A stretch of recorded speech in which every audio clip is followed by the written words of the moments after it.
एक बार सूर्य, चंद्रमा, मंगल, बुध, बृहस्पति, शुक्र, शनि, राहु और केतु 9 ग्रहों में आपस में विवाद होने लगा कि हम सब में सबसे बड़ा कौन है। सब अपने आप को बड़ा कहते हैं। जब आपस में कोई निश्चय में न हो सका तो सब आपस में झगड़ते हुए इंद्र देव के पास गए और कहने लगे, आप सब देवताओं के राजा हो, इसलिए आप हमारा न्याय करके बताओ कि हम 9 ग्रहों में सबसे बड़ा कौन है। राजा इंद्र उनका यह प्रश्न सुनकर घबरा गए और कहने लगे कि मुझ में यह सामर्थ्य नहीं है जो किसी को बड़ा या छोटा बतलाऊं। मैं अपने मुख से कुछ नहीं कह सकता। हाँ, एक उपाय है। इस समय पृथ्वी पर राजा विक्रमादित्य सबसे अच्छा और सटीक न्याय करने वाला है, इसलिए तुम सब उन्हीं के पास जाओ, वह सही निर्णय कर देंगे। इंद्र के ये वचन सुनकर सब ग्रह देवता भूलोक में राजा विक्रमादित्य की सभा में आकर उपस्थित हुए और अपना प्रश्न राजा के सामने रखा। राजा विक्रमादित्य उनकी बात सुनकर बड़ी चिंता में पड़ गए कि मैं अपने मुख से किसको बड़ा कहूँ और किसको छोटा। जिसको छोटा बताऊंगा वही क्रोध करेगा। उनका झगड़ा निपटाने के लिए राजा ने एक उपाय सोचा। उन्होंने सोने, चांदी, कांसा, पीतल, शीश, रांगा, जस्ता, अभ्रक और लोहा 9 धातुओं के आसन बनवाए। सब आसनों के क्रम से जैसे सोना सबसे आगे और लोहा सबसे पीछे बिछाए गए। इसके पश्चात राजा ने सब ग्रहों से कहा कि आप सब अपने अपने आसनों पर बैठिए। जिसका आसन सबसे आगे वह सबसे बड़ा और जिसका आसन सबसे पीछे वह सबसे छोटा। क्योंकि लोहा सबसे पीछे था, वह शनिदेव का आसन था, इसलिए शनिदेव ने समझ लिया कि राजा ने मुझको सबसे छोटा बताया है। इस पर शनिदेव को बड़ा क्रोध आया और कहा, हे राजा, तू मेरे पराक्रम को नहीं जानता। सूर्य एक राशि पर 1 महीने, चंद्रमा 2.25 दिन, मंगल 1.5 महीना, बृहस्पति 13 महीने, बुध और शुक्र 1-1 महीने, राहु और केतु दोनों उल्टे चलते हुए केवल 28 महीने एक राशि पर रहते हैं, परंतु मैं एक राशि 2.5 अथवा 7.5 साल तक रहता हूँ। बड़े बड़े देवताओं को भी मैंने भीषण दुख दिए हैं। राजा सुनो, राम जी को 7.5 आई और वनवास गया। रावण पर आई तो राम और लक्ष्मण में लंका पर चढ़ाई कर दी, रावण के कुल का नाश कर दिया। हे राजा, तुम अब सावधान रहना। राजा ने कहा, जो कुछ भाग्य में है देखा जाएगा। उसके बाद अन्य ग्रह तो प्रसन्नता के साथ चले गए, परंतु शनि देव तो वहां से बड़े ही क्रोध से सिधारे। कुछ काल व्यतीत होने पर राजा को 7.5 की दिशा आई।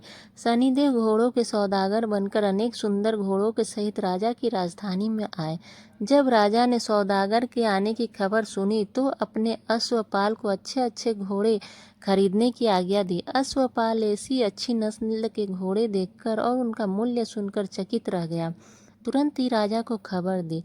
राजा उन घोड़ों को देखकर एक अच्छा सा घोड़ा चुनकर उस पर सवारी के लिए चढ़ा। राजा के घोड़े की पीठ पर चढ़ते ही थोड़ा जोर से भागा। घोड़ा बहुत दूर एक बड़े जंगल में जाकर और राजा को छोड़कर अदृश्य हो गया। इसके बाद राजा अकेला जंगल में भटकता फिरता रहा। बहुत देर के बाद राजा ने भूख और प्यास से दुखी होकर भटकते भटकते एक ग्वाले को देखा। ग्वाले ने राजा को प्यास से व्याकुल देखकर पानी पिलाया। राजा की उंगली में एक अंगूठी थी, वह उसने निकाल कर प्रसन्नता के साथ ग्वाले को दे दी और शहर की ओर चल दिए। राजा शहर में पहुंचकर एक सेठ की दुकान पर जाकर बैठ गया। राजा ने अपने आप को उज्जैन का रहने वाला तथा अपना नाम वीका बतलाया। सेठ ने उसको एक कुलीन मनुष्य समझकर जल आदि पिलाया। भाग्यवश उस दिन सेठ की दुकान पर बिक्री बहुत अधिक हुई। तब सेठ उसको भाग्यवान पुरुष मानकर भोजन कराने के लिए अपने घर ले गया। भोजन करते समय राजा ने एक आश्चर्य की बात देखी कि एक खूंटी पर लटक रहा है और वह खूंटी उसको निगल रही है। भोजन के पश्चात कमरे में आने पर जब सेठ को कमरे में हार न मिला तो सबने निश्चय किया कि सिवाय वीका के और कोई इस कमरे में नहीं आया, अतः अवश्य उसी से हार चोरी किया है। परंतु वीका ने हार लेने से मना किया। इस पर 5-7 आदमी इकट्ठे होकर उसको फौजदार के पास ले गए। फौजदार ने उसको राजा के सामने उपस्थित कर दिया और कहा, यह आदमी तो भला प्रतीत होता है, चोर नहीं मालूम होता, परंतु सेठ का कहना है कि इसके सिवाय और कोई घर में नहीं आया था, अवश्य ही इसी ने चोरी की है। तब राजा ने आज्ञा दी कि इसके हाथ पैर काटकर चौरंगिया किया जाए। राजा की आज्ञा का तुरंत पालन किया गया और वीका के हाथ पैर काट दिए गए। अब राजा विक्रमादित्य अपाहिज होकर दर दर की ठोकरें खाने लगा। कुछ काल व्यतीत होने पर एक तेली उसको अपने घर ले गया और कोल्हू पर बिठा दिया। वीका उस पर बैठा हुआ अपनी आवाज से बैल हाँकता रहा। कुछ वर्षों में शनि की दशा समाप्त हो गई और एक रात को वर्षा ऋतु में एक दिन वीका मल्हार राग गाने लगा। उसका गाना सुनकर उस शहर के राजा की कन्या उस पर राग पर मोहित हो गए और दासी को खबर लेने के लिए भेजा कि शहर में कौन गा रहा है। दासी ने देखा कि तेली के घर में चौरंगिया मल्हार राग गा रहा है। दासी ने महल में आकर राजकुमारी को सब वृतांत सुनाया। उसी क्षण राजकुमारी ने अपने मन में यह प्रण कर लिया कि चाहे कुछ भी हो जाए चौरंगिया के साथ विवाह करना है। प्रातः काल होते ही जब दासी ने राजकुमारी को जगाया तो राजकुमारी अनशन व्रत लेकर पड़ी रही। तब दासी ने रानी के पास जाकर राजकुमारी के न उठने का वृतांत कहा। रानी ने तुरंत ही वहां आकर राजकुमारी को जगाया और उसके दुख का कारण पूछा।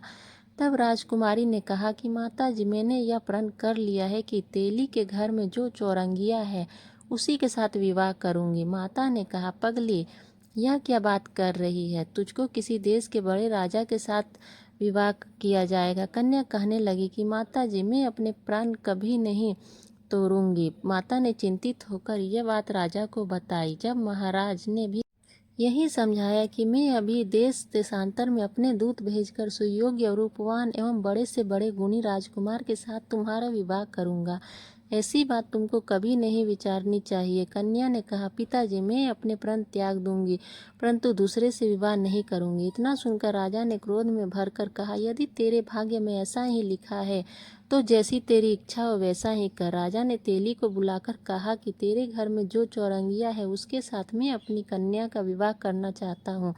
तेली ने कहा कि यह कैसे हो सकता है? कहाँ आप हमारे राजा और कहाँ मैं नीच तेली। राजा ने कहा, हमारे भाग के लिखे को कोई नहीं टाल सकता। अपने घर जाकर विवाह चौरंगिया विक्रमादित्य के साथ कर दिया। रात्रि को जब विक्रमादित्य और राजकुमारी महलों में सोए हुए थे तब आधी रात के समय शनिदेव ने विक्रमादित्य को स्वप्न दिया कि राजा से कहो, मुझको छोटा बतलाकर तुमने कितने दुख उठाए। राजा ने क्षमा मांगी। शनिदेव ने प्रसन्न होकर विक्रमादित्य को हाथ पैर दिए। तब राजा ने कहा, महाराज, मेरी एक प्रार्थना स्वीकार करो।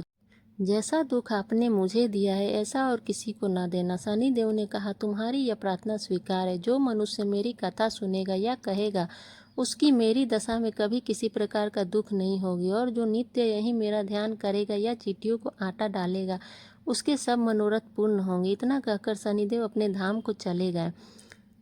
जब राजकुमारी की आंख खुली और उसने राजा के हाथ पैर देखे तो आश्चर्यचकित रह गई। राजा ने अपनी पत्नी से अपना समस्त हाल कि मैं उज्जैन का राजा विक्रमादित्य हूँ। यह बात सुनकर राजकुमारी अत्यंत प्रसन्न हुई। प्रातःकाल राजकुमारी ने उसकी सखियों से पूछा तो उसने अपने पति का समस्त वृतांत कह सुनाया। तब सब ने प्रसन्नता प्रकट की और कहा कि ईश्वर ने आपकी मनोकामना पूर्ण कर दी। जब उस सेठ से यह बात सुनी तो वह सेठ विक्रमादित्य के पास आया और उसके पैरों से गिरकर क्षमा मांगने लगा कि आप घर पर मैंने चोरी का झूठा दोष लगाया, अतः आप मुझको जो चाहे दंड दे। राजा ने कहा, मुझ पर शनिदेव का कोप था, इसी कारण यह सब दुख मुझको प्राप्त हुआ।